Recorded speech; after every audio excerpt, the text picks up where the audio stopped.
我是刘崇凤，我来自高雄美浓。我是一个写作者，我很喜欢写字，书写我的生活，我的旅行。我很荣幸我可以成为一个大人，成为大人以后，而且还保有孩子的志气，保有孩子气，保有天真，然后用大人更成熟、更稳重的心态去执行孩子时候曾经想要成为的人。我是崇凤。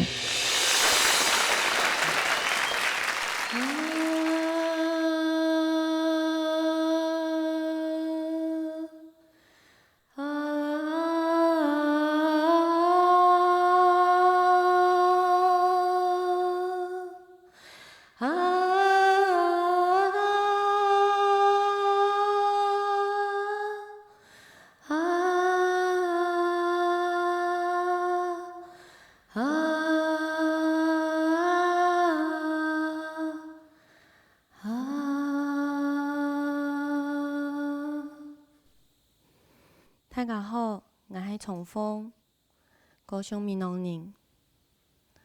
我是崇凤，小时候用尽了所有的方法，为了迎合大人的期待。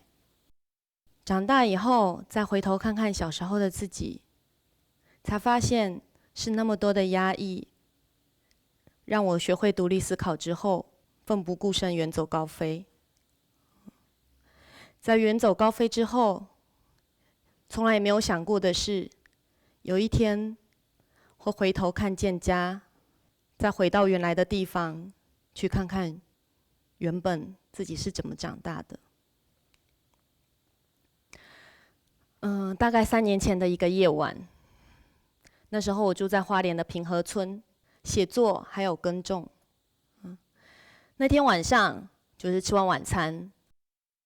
我老公他在客厅看电视，我洗完碗走出来，我推门出去，想说去乡下走一走，在小路上走一走。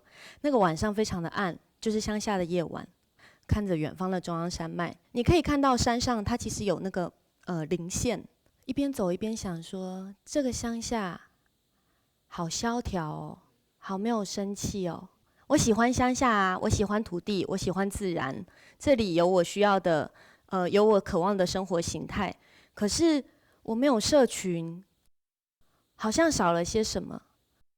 我一边走一边想，然后就虫鸣唧唧，就是那种乡下的夜晚，其实非常的安静。突然有一个念头闪进来，我想到了很久以前的老家，我的老家在美浓，它是一个繁荣昌盛的农村。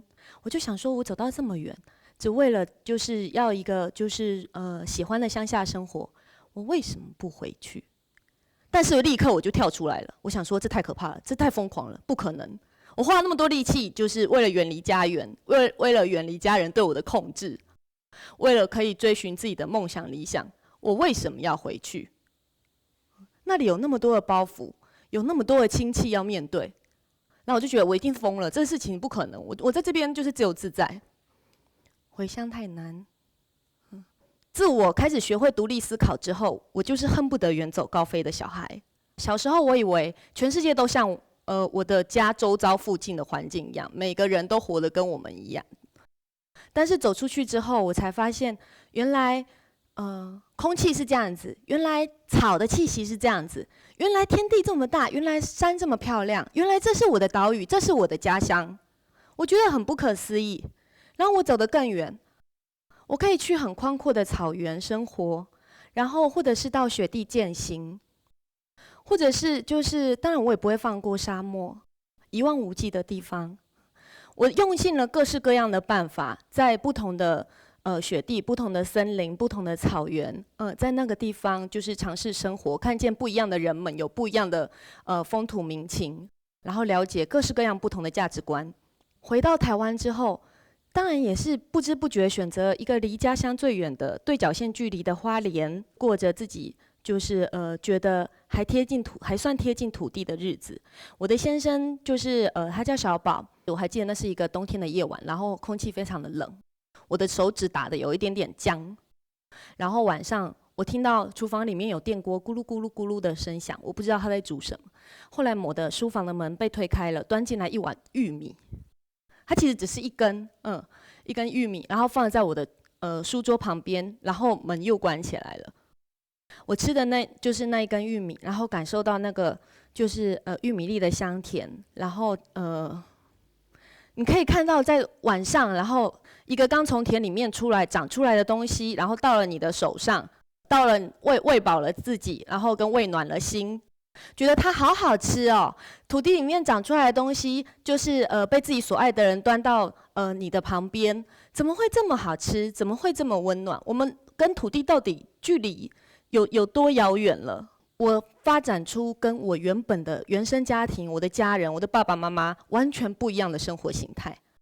我爸是做了快40年的公务人员，我的妈妈她的梦想是长大努力赚钱，努力搬离乡下。可是她的女儿，却是甘于不稳定的收入，然后搬到乡下。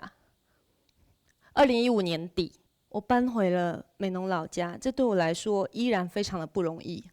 我其实是带着满满的恐惧，以及就是头大那个状态，就是硬着头皮，就是回到了原生的地方。我还记得我刚开始就是跟我先生2个人常常坐在大院里，然后看着这是我们家门口，看着外面的风景，然后觉得美浓真的好无聊，这里都没有朋友。虽然说它是我的老家，它是我阿嬷家，阿嬷已经不在了，可是我跟这个家一点也不熟悉。很多个就是夜晚，我们都觉得很无能为力。那天早上，小宝说他的小铁牛有零件有缺，要我送过去。我送到他的田边，然后看着我大伯的地。我们不熟悉美浓的土壤，然后也不熟悉美浓的气候，它跟花莲一点也不一样，完全不能用相同的方法去面对。我们每天都在想要怎么离开，可是心底真正的渴望，我很清楚。我希望我可以不要害怕，可以继续留在这里，不要想离。就是不要想逃走，但是我还是会想逃啊。好，第2个夜晚，这是美浓我们家外面的一个就是一个庙，它叫做五谷宫。有一天晚上，我又是吃饱饭，然后我老公小宝他又在看电视，然后我就是走出来，在乡间小路上散步。我已经遗忘了久远前的那个第1个夜晚。我在路上就是慢慢的散步，然后慢慢的走，慢慢想，因为其实那时候就是工作压力有点大，想要舒缓一下。一样是虫鸣唧唧，一样有山棱线，因为美浓是一个环山的小镇，一样你可以看到就是昏暗的路灯，然后路边有人家，一样的夜晚，我突然有了不一样的感受。我突然连接到很小很小的时候，那是我的童年时代。我阿公还在的时候，他曾经牵着我站在那样一样的地方，跟我说：“风啊，你空过耶，你空过耶。”他就说那里。然后，我那个时候很小的我不知道那是什么。然后我阿公告诉我那个是夜市。然后小小的我就心里想说：好，希望阿公等一下跟我讲完就带我去逛夜市哦。很可惜的是，我阿公并没有带我去。他讲完以后，他转身就走回家了。然后那个愿望就在我小小的心里面，种下了很深的，就是失落感还有遗憾。我什么时候去夜市的呢？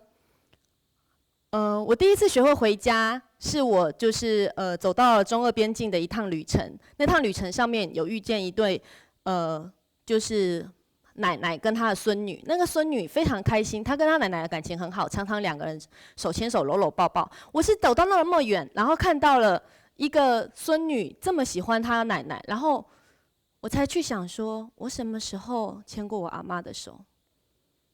我才去想说，我到底源自于何方？我是谁？我来自哪里？回来之后，我办了一个就是活动，就回美浓办。那一次踩线，我才来到这个夜市。距离我阿公牵着我的手大概20年，我才来逛这个夜市。然后再过了10年，我回到这个故乡，站在那个一样的地方，联想起我阿公那时候小时候牵着我的手，跟我说：“凤诶，你空贵。”我可以告诉我阿公说，我自己来逛夜市了，即便他已经不在了。我长大的过程里面，一直很努力的去发展我的枝叶、我的枝干，可是我从来没有往下看过自己的根在哪里。我必须面对这个东西，我很清楚，即便我再恐惧，即便我觉得它有多沉重，即便我需要走进我父亲母亲的体系里，他们的价值观体系里，我需要不停的跟他们沟通，我需要有非常大的耐心。除了面对他们，更多的其实是面对我自己，面对我们可能童年的缺憾，面对我们过去没有办法被理解的地方。可是我从来没有去想过，我现在愿意回来，是因为我已经不是小时候的我了，我是现在的我，所以我会有另外一个更成熟的心态，或者是更柔软的身段，去面对我的家乡、我的土地、我的家人。我仍然努力在学习。